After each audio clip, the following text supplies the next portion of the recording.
حضرت ابو ہریرہ رضی اللہ عنہ کہتے ہیں کہ رسول اللہ صلی اللہ علیہ وآلہ وسلم نے فرمایا، کسی شخص کے اسلام کی خوبی یہ ہے کہ وہ لایانی اور فضول باتوں کو چھوڑ دے۔ جامع ترمذی حدیث نمبر 2317۔ توضیح الحدیث۔ انسانی اعضاء میں سے زبان بڑی اہمیت رکھتی ہے۔ اسے علماء نے دو دھاری تلوار قرار دیا ہے۔ یہ حق میں بھی چلتی ہے اور باطل میں بھی۔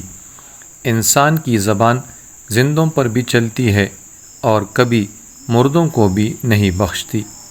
اس لیے انسان جو بول اپنی زبان سے نکالے سوچ سمجھ کر نکالے، ساتھ ساتھ اپنی گفتگو کے بارے میں یہ سوچ بھی رکھے کہ میرا کہا ہوا سب کچھ لکھا جا رہا ہے، مجھے اپنے ہر بول کا حساب دینا ہوگا۔ جو کچھ میں کہہ رہا ہوں کیا میں اس کا حساب دے سکتا ہوں؟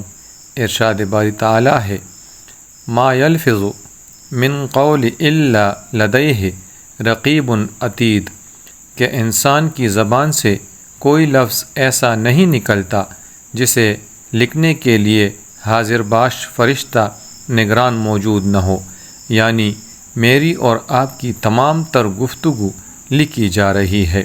اللہ تعالیٰ نے اپنے فرشتے اس کے لیے مقرر کر رکھے ہیں جنہیں کرامن کاتبین کہتے ہیں۔ اس لیے ہمیں اپنی گفتگو میں، گپ شپ میں، ہنسی مذاق میں بھی احتیاط سے کام لینا چاہیے۔ زبان سے غلط بول نکل جائے تو بندہ اللہ کے حضور صدق دل سے معافی مانگے اور آئندہ کے لیے اپنی زبان کو فضولیات سے محفوظ رکھنے کی کوشش کرے۔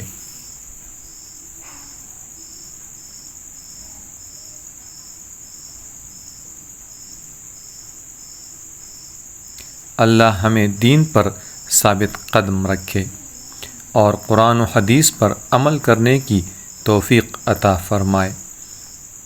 آمین یا رب العالمین۔